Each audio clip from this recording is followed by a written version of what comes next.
മുണ്ടൊക്കെ താന്നു പോയി തട്ടി വീടാക്കല്ലേ. വരച്ചോ അത് മൂത്ത നീ അപ്പം കയറി പറിക്കണം. നീ ഇത് കൈ എത്തുവല്ലേ? ഇല്ല പോരെ ഇല്ല.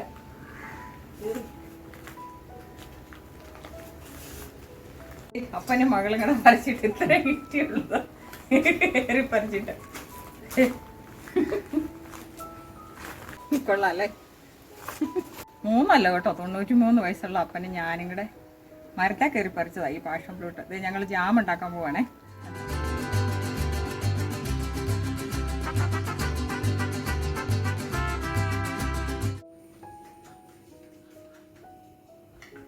നമുക്കിതിൽ കുറച്ച് പാഷൻ ഫ്രൂട്ട് എടുത്ത് നമുക്ക് ജാം ഉണ്ടാക്കി നോക്കാവേ. കട്ട് ചെയ്ത് ഇതിൻ്റെ പൾപ്പിങ്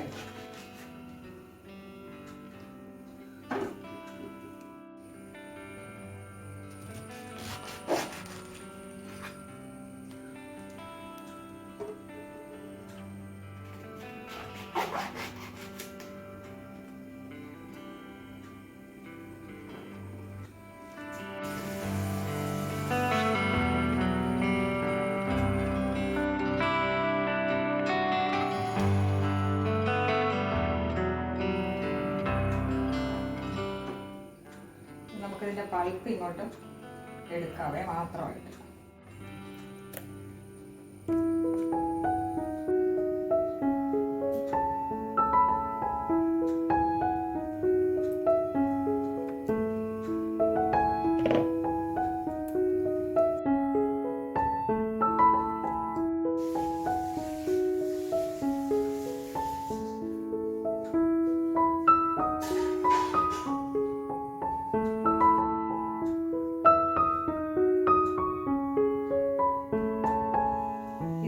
ഇങ്ങനെ തന്നെ വേണമെങ്കിൽ ജാം ഉണ്ടാക്കാൻ എടുക്കാവേ. അപ്പോൾ എല്ലാവർക്കും ഇതിൻ്റെ സീഡ് ഇഷ്ടപ്പെട്ടെന്നിരിക്കില്ല, പക്ഷെ നല്ലതായത് നല്ല സ്വീറ്റാണ്. സോർ ആൻഡ് സ്വീറ്റ് ജാം. ഈ സീഡ് കൂട്ടി വേണമെങ്കിലും ഉണ്ടാക്കാം. അപ്പോൾ ഇങ്ങനെ തന്നെ നമ്മൾ ഷുഗർ ആഡ് ചെയ്ത് ജാം ഉണ്ടാക്കിയാലും മതി. ഇതിപ്പോൾ ഞാൻ ഇതിൻ്റെ ജ്യൂസ് എടുത്ത് സാധാരണ ജാം ഉണ്ടാക്കുന്നത് തന്നെ ഉണ്ടാക്കുവാണേ. നമുക്കൊരു ബ്ലെൻഡറിലിട്ട് ഒന്ന് ബ്ലെൻഡ് ചെയ്യാവേ. സീഡ് അരയാതെ ഒന്ന് ബ്ലെൻഡ് ചെയ്യാം.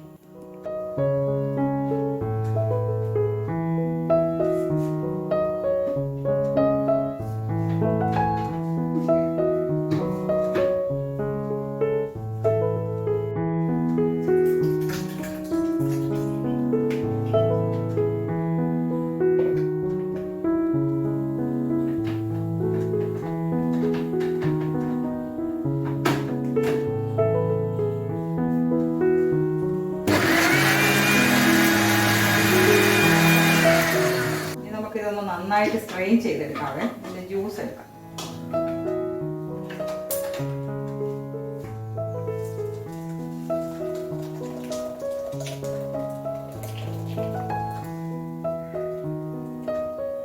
ഇതിനകത്ത് ഒട്ടും വെള്ളം ചേർക്കരുത്, ജ്യൂസ് മാത്രമേ എടുക്കാവുള്ളൂ.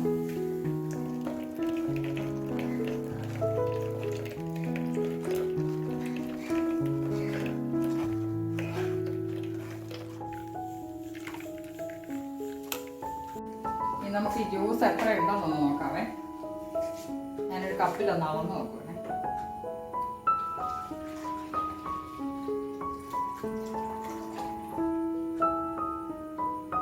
അര ലിറ്റർ കഷ്ടിച്ചേർത്താൽ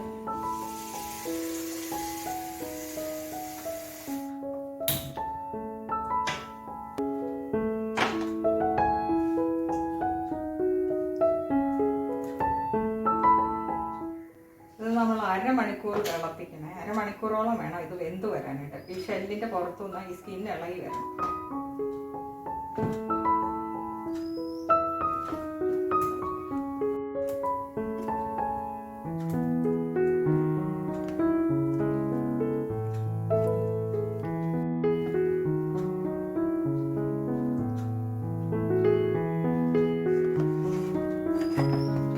ഇതിൻ്റെ വെന്തേ. നമുക്ക് അതിൻ്റെ ഫ്ലഷ് അതിൽ നിന്ന് ഒന്ന് തണുത്ത് കഴിയുമ്പോൾ അതിൻ്റെ ഫ്ലഷ് അതിൽ നിന്ന് എടുക്കാം.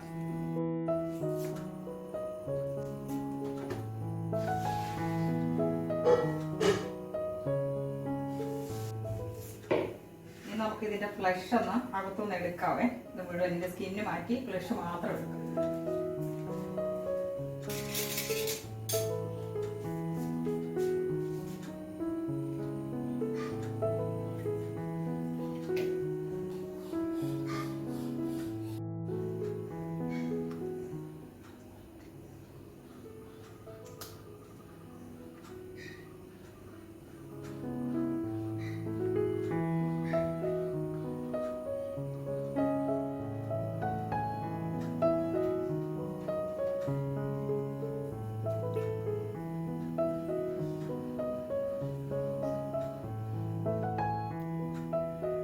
മിക്സറിലിട്ട് മിക്സ് ചെയ്യാൻ പോവാണേ.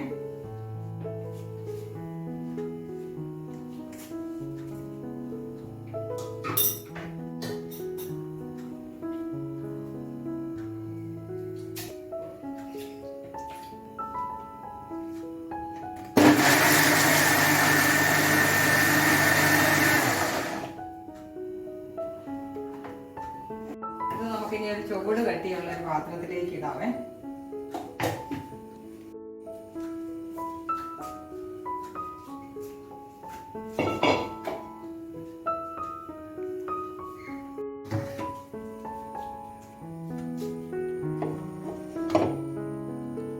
ലിറ്ററുള്ള ജ്യൂസ് ഇതിനകത്തേക്ക് ഒഴിക്കുവാണേ,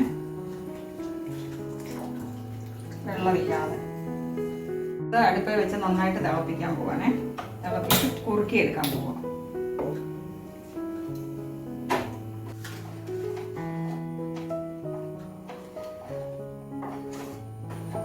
അര കിലോയോളം ഷുഗർ ഞാൻ ഏകദേശം ചേർത്തിട്ടുണ്ട്. 1/2 ലിറ്റർ ജ്യൂസ് ആയിരുന്നേ. അതിൻ്റെ ഫ്ലഷ് അധികം വലിയതായ ഷെല്ലായതുകൊണ്ട് കുറച്ച് മാറ്റി വെച്ചിട്ടുണ്ട്. ഷെല്ല് 1/2 കിലോ തന്നെ ഇട്ടിട്ടില്ല. പുളി കൂടുതലാണെന്ന് തോന്നുവാണെങ്കിൽ കുറച്ചുകൂടെ ഷുഗർ ആഡ് ചെയ്താൽ മതി. ഒരു ലെമണിന്റെ ഹാഫ് സ്ക്യൂസ് ചെയ്ത് അതിനകത്ത് ഒഴിക്കണേ.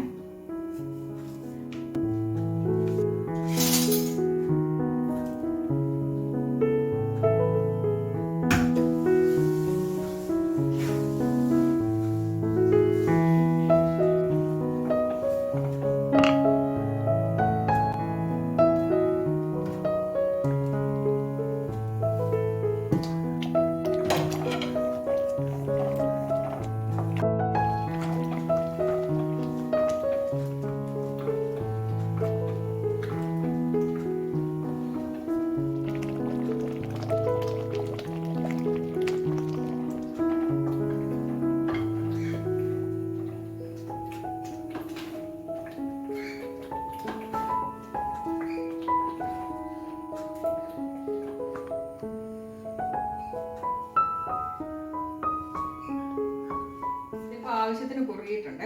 ഇതാ ഞാനിത് ഓഫ് ചെയ്തേ. ഇനി നമുക്കിതിൻ്റെ കൺസിസ്റ്റൻസി ഒന്ന് നോക്കാം, ചെക്ക് ചെയ്യാം. ഇതിൻ്റെ കൺസിസ്റ്റൻസി നോക്കുന്നത് ഒരു പാത്രത്തിൽ കുറച്ച് എടുത്ത് വെച്ചിട്ട് എന്നിട്ട് ഇങ്ങനെ ഒന്ന് വരയ്ക്കണം. ഇതുണ്ടോ, വരച്ചപ്പം നല്ല ക്ലീൻ ആയില്ലേ ആ വരച്ച ഭാഗം. അപ്പോൾ ഇതിൻ്റെ കൺസിസ്റ്റൻസി കറക്റ്റായി. തണുപ്പിച്ച് കുപ്പിയിലാക്കാവേ.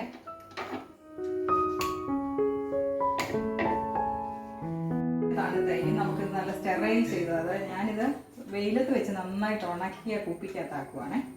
വെയിലത്ത് വെച്ച് തന്നെ ഉണക്കിയ കുപ്പിയാണേ, അല്ലെങ്കിൽ തിളപ്പിക്കണം വെള്ളത്തിൽ.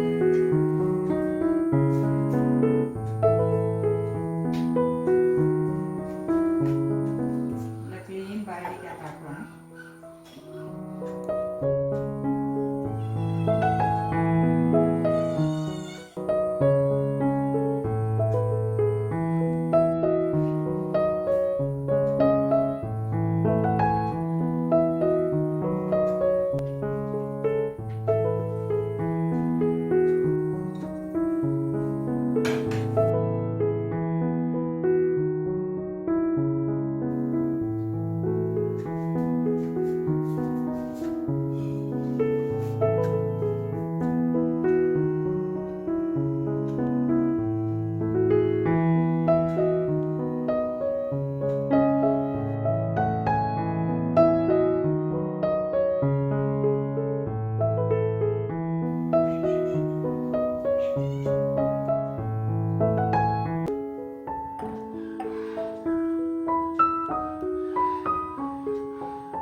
വാങ്ങിക്കുന്ന ജാമിനേക്കാളും ഒക്കെ നല്ലത്.